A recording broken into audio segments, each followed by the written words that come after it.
Hi guys, I'm back. I hope that everybody is safe and healthy and happy, and I'm doing good. The cats are the cats. Rusty's bothering me right now to eat, and he's waited too long, so he's going to have to wait until this video is finished. Okay, so tonight I want to talk about the myths, the ideals that people have when it comes to adopting animals, cats, from pet stores. And I'll tell you why.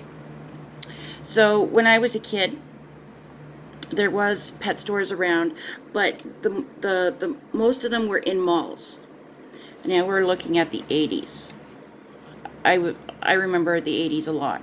So whenever we would go to the Scarborough Town Center, that was one of our trips. We would go into the pet store and look at the different animals that were there. They usually would have puppies in the display window so everybody can watch them, and you would see cats in the back in their little section spots and all that.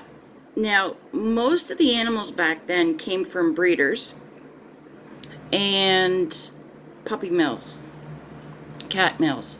Now, what is a puppy mill or a cat mill?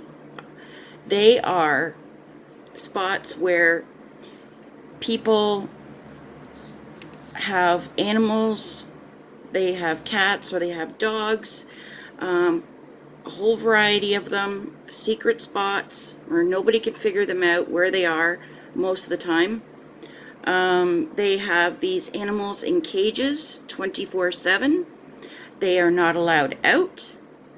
They don't play with them, they don't walk them, they don't treat them with respect. They will feed them, water them, hardly change cages. They'll let them sit in feces for hours, days, weeks. They don't care. Their main priority is to breed the animals. They want the babies so that they can sell them off to the highest bidder. And the most purebred is the worst. People back then were not aware of what was going on, really. It was something that nobody talked about, nobody really questioned. And so when you went to these pet stores, you were looking at cats and kittens and puppies that were from puppy mills and cat mills. And it's pretty sad. And what happens with these mills is that, they're living in so much squalor and they're spitting out babies under the age of a year, and most cats are not prepared to have a litter of kittens in their first year of life. It's wrong. So are dogs. It's not right.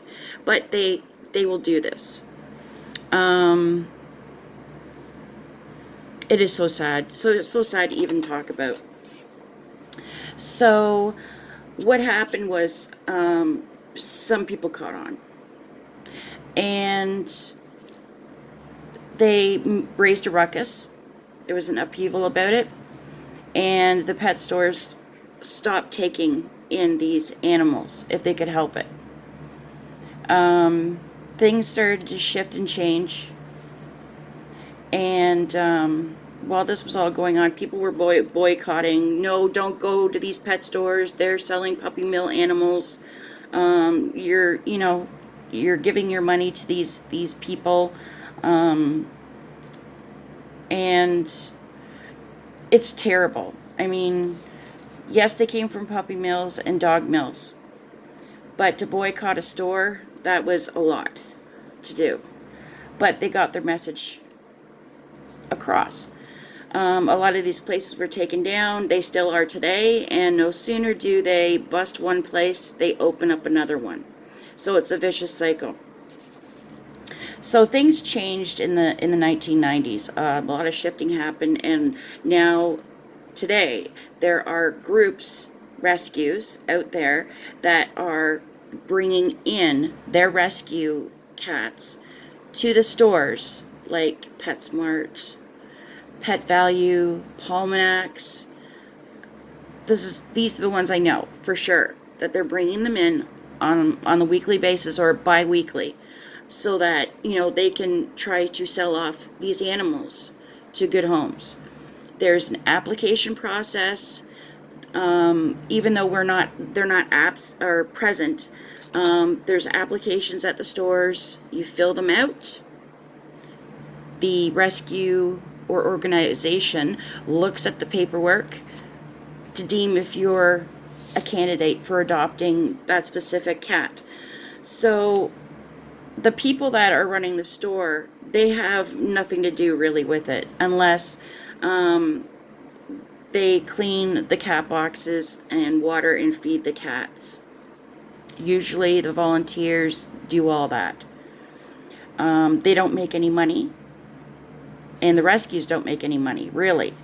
You're paying basically for what has been done to them. Dewormed. They're both sets of vaccinations. More than likely, you're going to get a cat that's fixed. So you're going to pay for the spay or neuter.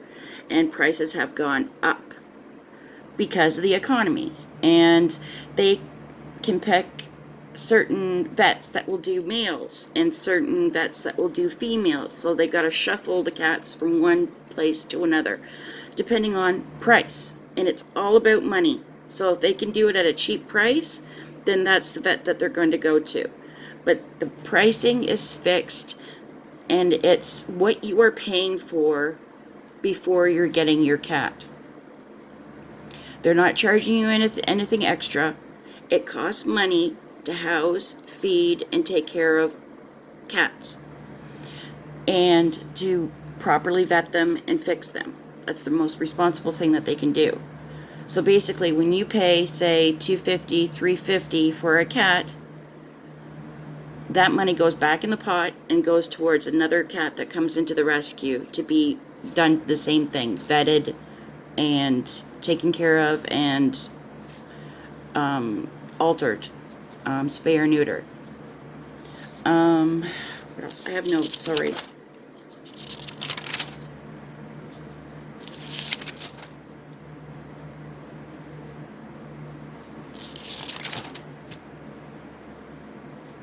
So the myth here is busted. What you thought about pet stores and them having animals for sale there, it's a bust. It's all a myth now. It's the thing of the past. And if you're looking to adopt a cat or a dog, please do them the service. Do these rescues a service. Visit your local pet store that has animals on display so that you can help shuffle the next crew that comes in to get help. Like a new cat, kittens, what have you. These animals are ready for a home. Pick up your adoption papers, fill them out, and submit them. And I hope and wish that each and every one of you does this, because the ideals that are being thrown out there left, right, and center, that these animals are coming from puppy mills, that is so wrong. Now, what happens after a cat has had so many, litters, they will be put out to pasture, meaning they will either be killed or they will be dumped onto a rescue because they have no use for them anymore. So the rescue that I used to deal with, we took on quite a few that were overbred, worn out cats that just wanted a loving home, but were stuck having many litters, which they shouldn't have been able to. So that's what happens at the end of the life of a cat or a dog. So please consider adopting from these stores. And if you're not sure, and if there's nothing posted on the glass where you see the pets on display, ask. It does not hurt to ask.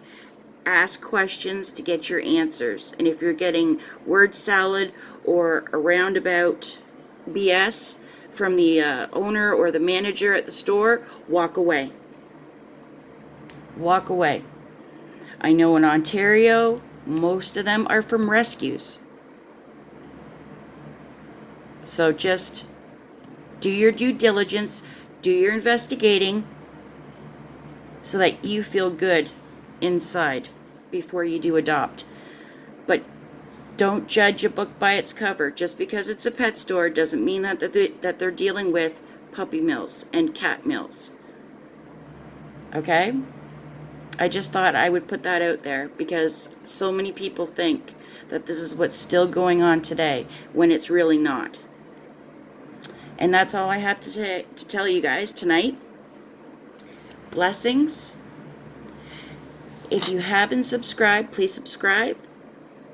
Give me a thumbs up. Put some comments down below. Let me know what you think. If you haven't subscribed yet, hit subscribe. Ring that notification bell. That'll let you know when I drop a new video or go live.